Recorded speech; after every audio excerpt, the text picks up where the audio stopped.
well, Peter Dutton won't rush into a decision on whether to support Labor's new version of the Stage 3 tax cuts. He wants to let Albanese suffer for longer in the wake of his broken promise to the electorate. Dutton took his time coming to a position on The Voice, and now he's going to do the same thing on these tax cuts. I wasn't planning on making an announcement this week in any case, so we've got a lot of work that we've done just to look at the forward estimates numbers, the medium term and into the out years as well. But the Albanese government is trying to turn the tables on the opposition, and Treasurer Jim Chalmers says the coalition should get out of the way on the tax relief package. Unfortunately, we got a bit of a glimpse of the Liberals and Nationals in the documentary that was aired on the ABC last night. The Liberals and Nationals are still led by a divisive leader, and they are still a divided coalition. And so there you go, the political game heats up for 2024. Let's bring in now the Fin Review's Deputy Editor, Kyla Lusukian. So good to see you. And the Chief Economic Advisor at Judo Bank, Warren Hogan. Welcome to you both. Thanks for having me. Now, Warren, I want to start with you. I mean, we're all talking on Sky News and political commentators about the broken promise, Albanese's breach of trust with the electorate. But a lot of economists are saying that the fact that the government's changed Stage 3 tax cuts, this is also now a missed opportunity for tax reform. What do you think about that? Well, it's reversing reform, because the Stage 3 tax cuts were really the reform element of the overall three-stage package put forward in 2019. So it's actually going backwards on a reform agenda for short-term economic and political objectives, really. I mean, one of the attractive parts about the Stage 3 tax cuts, Kyla, was that it created this synthesised 30% tax bracket across company tax and personal income tax. People didn't, have to shuffle their money and their taxes. It's a much easier system. That's now lost. Yeah, that's right. I mean, I guess what some of the commentators who we were talking to were saying that,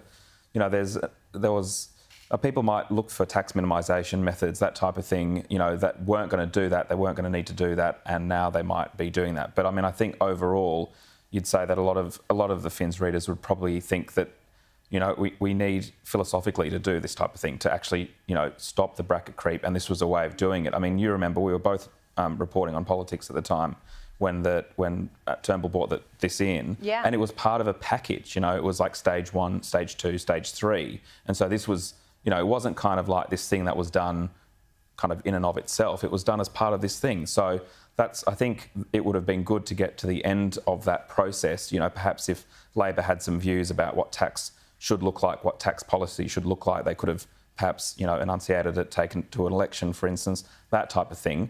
But, they said they were going to do this and it was part of a package. I think they should have done it. Yeah. I mean, bracket creep is something we've been speaking about a lot in this show.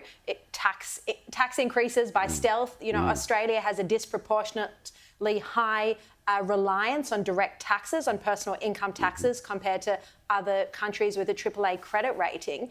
And Middle Australia shares the burden of this. The last time there was changes to the tax thresholds was 2008. Really, if that had...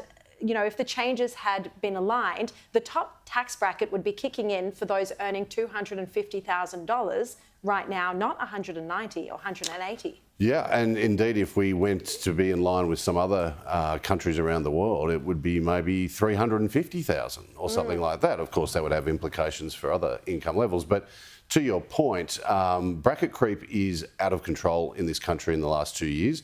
It's a silent tax, and in a low inflation world of the last 30 years, the general public and the politicians have managed it. But it is stark how much it's increased. To give you an idea, income tax paid by households in the 3 months to September last year was $91 billion. In 2 years prior, in 2021, in that same 3-month period, it was $65 billion. It's gone up. It's massive. Massive. So bracket creep's always there. That's why Labor's budget position as well is in such good shape. Yeah, and look, this is never discussed, but the real issue is the other side of the ledger. Do we need to reduce the size of government, because we're rapidly getting our government back to the size it was in the 1970s, and that was not a great decade for the economy.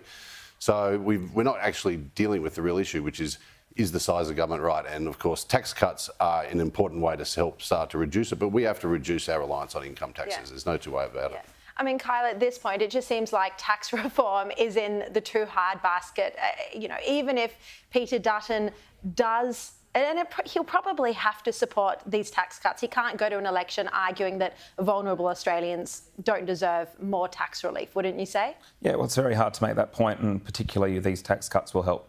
I think the number was 11 million people, and they will disadvantage, relatively speaking, 1.3 million people who would have got more tax. So it's going to be a very hard position for him to argue against that. But yeah, like I said earlier, I think what it does is put back this kind of cohesive kind of tax policy making, and instead it's kind of, we'll just do this because maybe there's a by-election on, or there's some other ad hoc issue that we need to address right now before we get to like what tax policy should look like. Short-term politics. That's right. Instead of actual proper tax reform. Now, let's have a look at the retail sales. They took a steep dive in December as shoppers cut back on household goods, clothes and footwear. This is even in the run-up to Christmas. It shows how much the cost of living crisis was biting. Warren, this is said to be the steepest decline since the pandemic. Yeah, we've got to be careful because of the shift in consumer spending towards the Black Friday, Cyber Monday.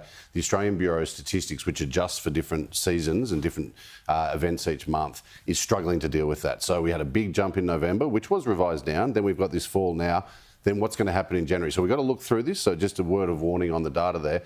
But this is to be expected. Rates have gone up a lot. Consumer spending was relatively strong in the pandemic, and the consumer is bearing the brunt of not just higher rates, higher income tax burden, and obviously the cost of living. So I actually think this is going to get worse before it gets better, and there shouldn't be any surprises here. It's not collapsing at 2.7% a month. That was just the monthly figure, but we are in a declining trend for spending, and that's going to put pressure on many retailers. Yeah.